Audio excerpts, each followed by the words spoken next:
안녕하세요. 오늘도 두 번째 시간 경복궁에 왔습니다. 경복궁 중에서도 지난 시간에 이어서 임금님 침전이요, 정전이죠.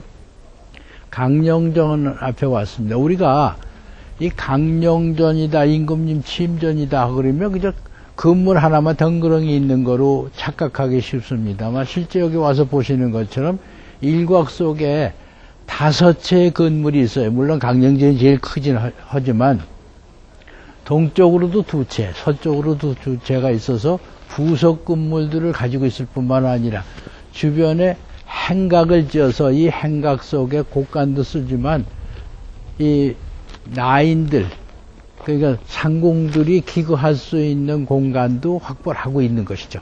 그래서 이런 그 집을 한 채 완성한다는 것은 대단한 규모의 공력이 필요하다 하는 걸 우리가 여기 보시면서 알 수가 있는데, 흔히 이렇게 보시다 보면 저 지붕에 무슨 백세멘트 같은 걸 발랐더라고 이런 말 하는 분들이 계시는데, 저건 백세멘트가 아니라 저 연길당 같은 것은 하얗게 안 칠했죠. 저건 이제 보통 집이고, 이렇게 하얗게 칠한 집은 격이 높은 집인데, 이 격이 높다는 것은 바로 기와를 그냥 두었을 때 새가 들어가서 집을 지었을 때 역시 구랭이가 덤비든지 해서 살생이 날 염려가 있죠. 그래서 저렇게 싸바르면 그럴 염려가 없는데, 저건 백세멘트가 아니라 삼화토라고 하는 흙이에요. 진흙 하나, 석비례 하나, 그리고 석회 하나, 3대 1대 1대1을 3가지 흙을 섞어가지고 완성하는 것을 삼화토라고 하는데, 삼화토는 일단 굳어놓으면은 곡괭이가 들어가지 않을 정도로 단단합니다. 그래서 여러분 아시다시피 옛날에 묘를 쓰실 때 회광이라고 하는 그런 걸 맹기신 그것은 아무리 도구를 하고 싶어서 깨뜨려도 안 깨지죠. 이제 그런 정도의 견고한 것을 제가 싸발랐는데, 회가 들어가고 석비례가 들어가는 바람에 흰색으로 되어 있죠. 그러니까 침전의 경우에는 그보다 더 격이 높아서 용마루를 없앤다든지 하는 방법을 쓰고 있는데, 이런 그 변화를 줘가면서 중심 인물이 살 수 있는 집의 모양을 바꾸는 방법, 또 저렇게 짐승 같은 것들을 놓아서 일종의 이제 귀령자라고 이제 보통 부르기도 하고 잡상이라고 하는데, 저것은 나쁜 것들이 들어오는 것을 방지해주는 그런 역할을 하죠. 또 불이 제일 무섭죠, 목조건물에서. 그래서 화마가 접근하지 못하도록 해주는 그런 구실을 겸하는 지킴이로 저게 들어와요. 그래서 이 지붕 장식도 매우 뭐라고 그럴까요? 이 정성을 다하는 그런 거라고 이제 얘기를 할 수가 있고요. 또 흔히 이렇게 얘기하시는 분이 계세요. 옛날 집들은 도대체 뭘로 불을 떼고 어떻게 살았을까? 그게 궁금하죠. 그러면 우리 불 때는 아궁이가 있는 데를 조금 가보실까요? 네. 자, 아궁이를 좀 보러 오셨는데, 이 아궁이를 이렇게 보면은요, 어이구, 이 큰 집에 저거 가지고 불을 때, 그리고 궁금해 하실 때가 많아요. 그런데 우리는 흔히 온돌 하면 나물 떼리라고 생각을 하시는데, 여기는 나물 떼면 안 돼요. 그래서 궁에는 장작을 들어오는 법이 없고 백탄이나 토탄을 떼요. 근데 토탄은 흙에서 건져오는 건데 황해도에서 올라오고, 배천이라고 하는 데서 옵니다. 연안 배천하는 곳이죠. 그 다음에 수선, 사도시라고 하는 곳에서 이게 이제 여러 가지 그 생활 용구를 공급하고 있는 그 마을이 사도시라고 하는 곳인데, 거기에서 백탄을 아주 참수시죠. 그걸 갖다가 이게 넣어요. 그러니까 이런 그 아궁이가 규모가 적은데도 불구하고 이걸 한다면, 이건 여기다 불을 지핀다고 생각하면 안 어울리죠. 그래서 이 궁의 것은 탕방이라고 하는 제도가 있어서 방 가운데 군욕을 뚫고 거기서부터 사방으로 방사선처럼 고래를 킨 다음에 가운데다가 드무 화로에다가 숯을 가득 넣어가지고 갖다 넣죠. 그리고 나서 내화벽돌을 덮어서 그 다음에 거기다 장판을 깔아서 이제 완성이 되는 그런 방법인데, 그러니까 그 뜨거운 숯불로 인해서 주변이 더워지는 그런 방법이에요. 그러니까 결국 이것은 공기꾼역인 셈이죠. 그러니까 저렇게 작아도 관계가 없어요. 우리 살림집에서처럼 나무를 뗀다고 그러면 저렇게 작아서는 견딜 수가 없는 거죠. 그러니까 요 작은 굴뚝 같은 걸, 저런 걸 하나 맹글어 놓고도 견딜 수 있었던 것은 그 큰 불을 떼면은 안 되지만 숯을 떼니까 이게 가능했단 말이죠. 이제 그러면서도 굴뚝을 저렇게 아름답게 가꾸는데, 일단 이제 나중에 우리가 교태전 뒤에, 이제 왕빈이 사시던 교태전 뒤에 가시면 국가에서 보물로 지정한 굴뚝이 있거든요. 이제 그건 이제 다시 이제 설명을 하기로 합니다만은, 그런 그 구조물의 특성 같은 것을 우리가 알고 보면, 아, 저건 이상하다. 저렇게 아궁이가 지어가지고 어떻게 될까? 하는 것을 이제 궁금증을 면하실 수 있고요. 그리고 우리 구조물에서도 우리가 하나 잘 보세요. 이쪽에서 이렇게 보시면, 제가 여기 가서 짚을 테니까 보십시오. 이걸 보세요. 이걸 보시면, 이게 여기 수직으로 이렇게 쌓을 수가 있는 거 아닙니까? 이 수직으로 쌓을 수가 있는데도 불구하고 한 단 넣고 또 한 단 넣죠. 이거를 퇴물림법이라고 그러는데, 이 퇴물림법에서 이걸 넣고 하면은 절대로 이게 앞으로 밀려나올 염려가 없어요.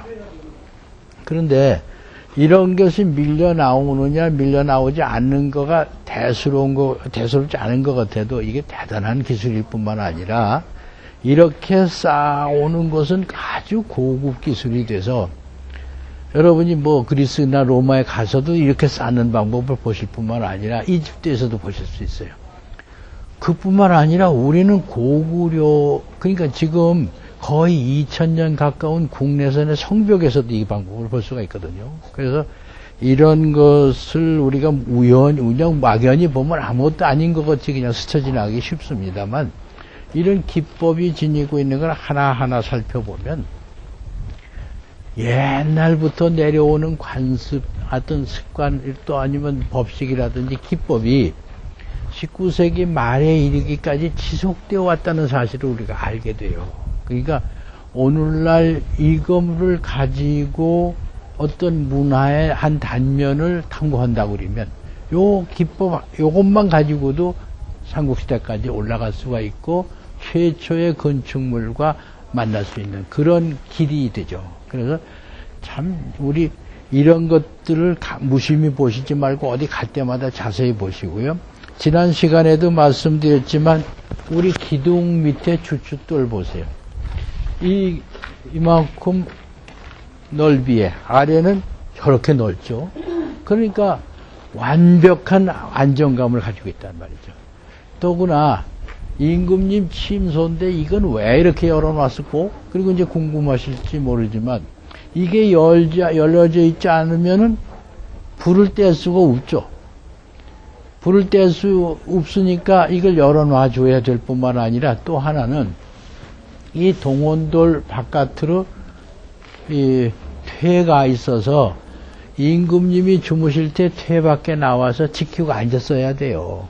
그 지키고 앉았을 때 수직하는 사람들이 다 그 정리를 하고 있어야 되는데, 이 수직할 때도 어느 쪽으로 어떻게 해야 임금님을 방비할 수가 있고 또 임금 침수 드셨을 때 호흡이 곤란하시다든지 하는 걸 빨리 고쳐드릴 수 있느냐 하는 것을 하려니까 이런 준비들이 다 필요한 거죠. 또 여름철이면 여기다가 만일에 이 침상을 놓고 주무신다고 해보세요. 밑에서 올라가는 공기, 사방에서 터져 있는 공기로 해서 완전히 여름에 시원한 그런 침수 드실 수 있는 그런 장소이기도 하죠. 그래서 이런 것을 아주 다양하게 쓰셨는데, 이런 식의 구조물은 고려 때 이미 시작이 되고 있어서 고려사를 보면 이 양루, 아주 10월 양자를 써서 양루라고 하는 말이 있는데, 그 양루라고 하는 곳에서 아주 시원하게 하룻밤을 주무셨다든지 사람들을 모으셨다든지 하는 그런 기록들이 있고요.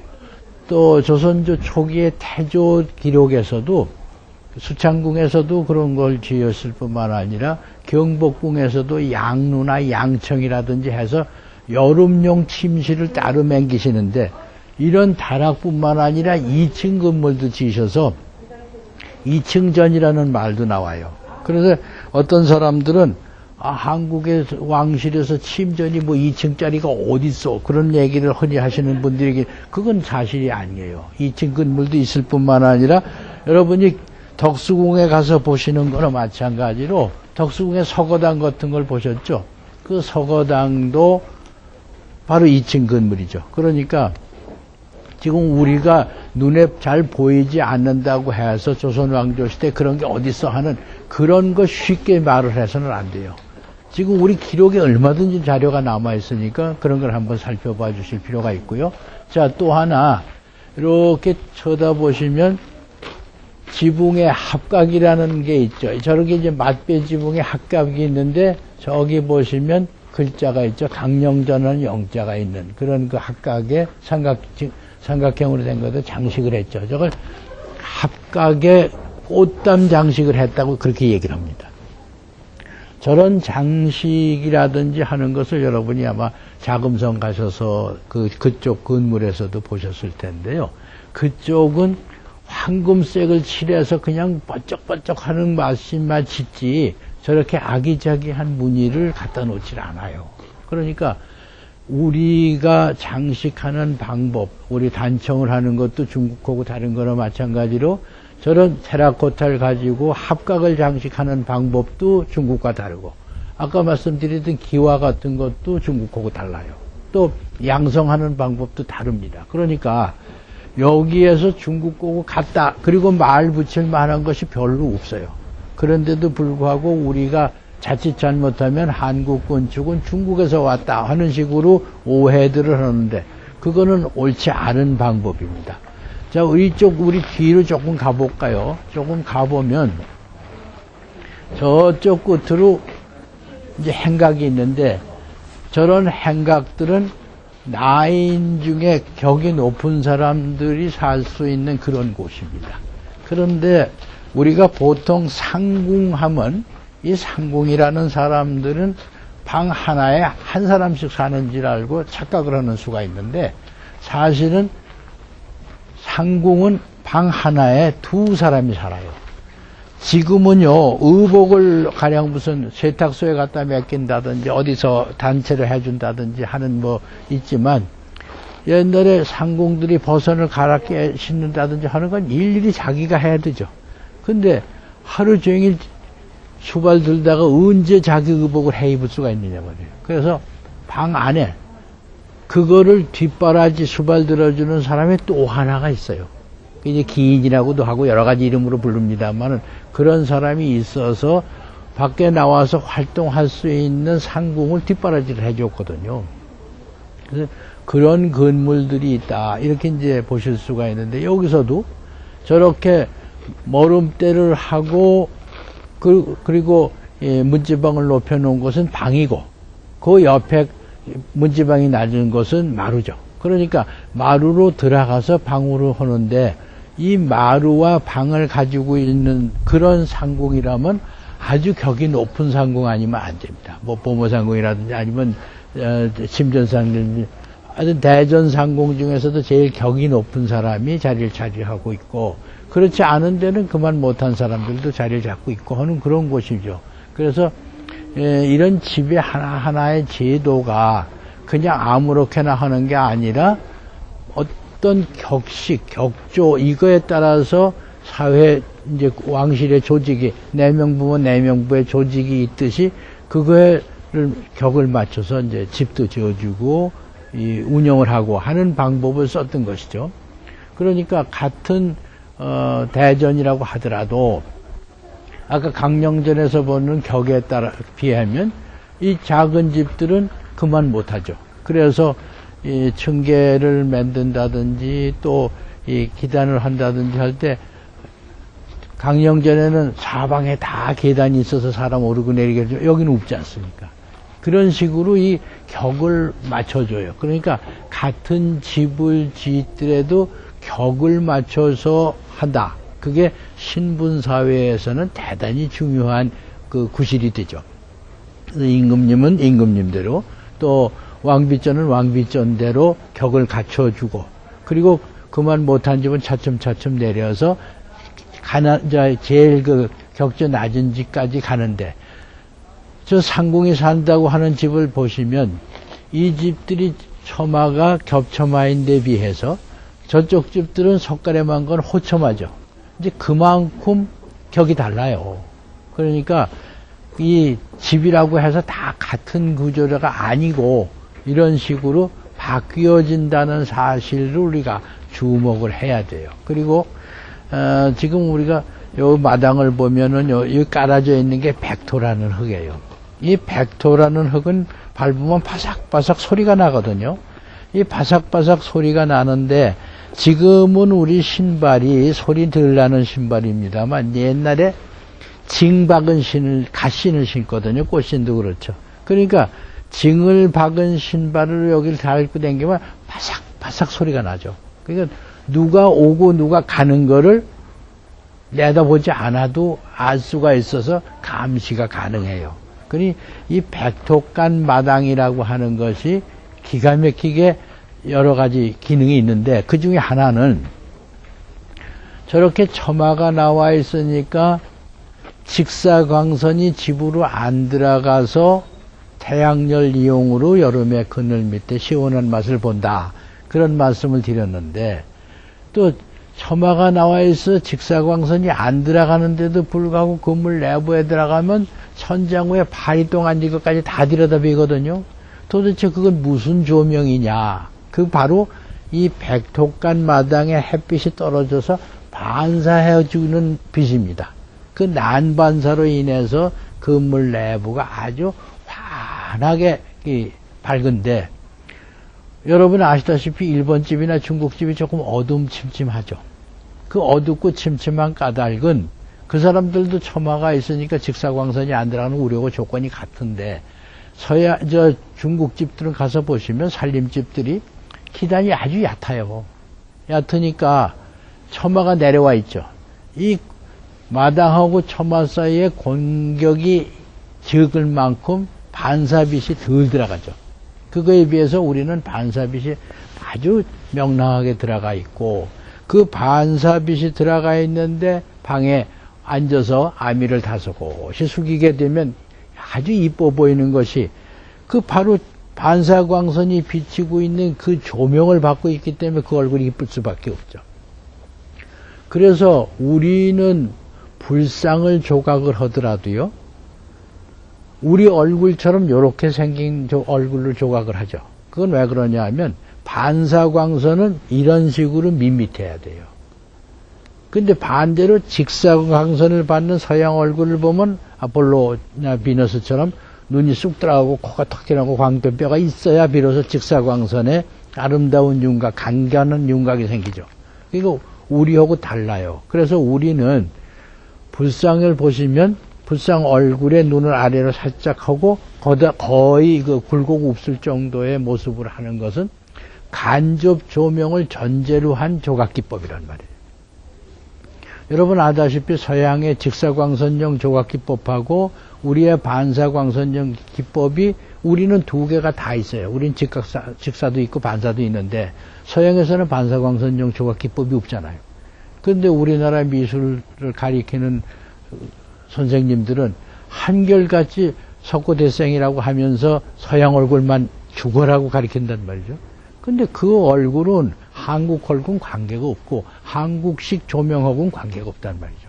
그러니까 그렇다면 한국 사람들한테 뭐를 가리킬 건가요? 뭐가 아름다운 거냐 하는 얘기를 하려면 여기부터 공부가 시작이 돼야 되니까 집이라고 하는 것이 사람 사는데 얼마나 중요한 거냐 하는 거를 여기서 다시 한번 생각해 볼 수가 있습니다. 자, 오늘 이만큼 말씀드리죠. 감사합니다. 복 받으세요.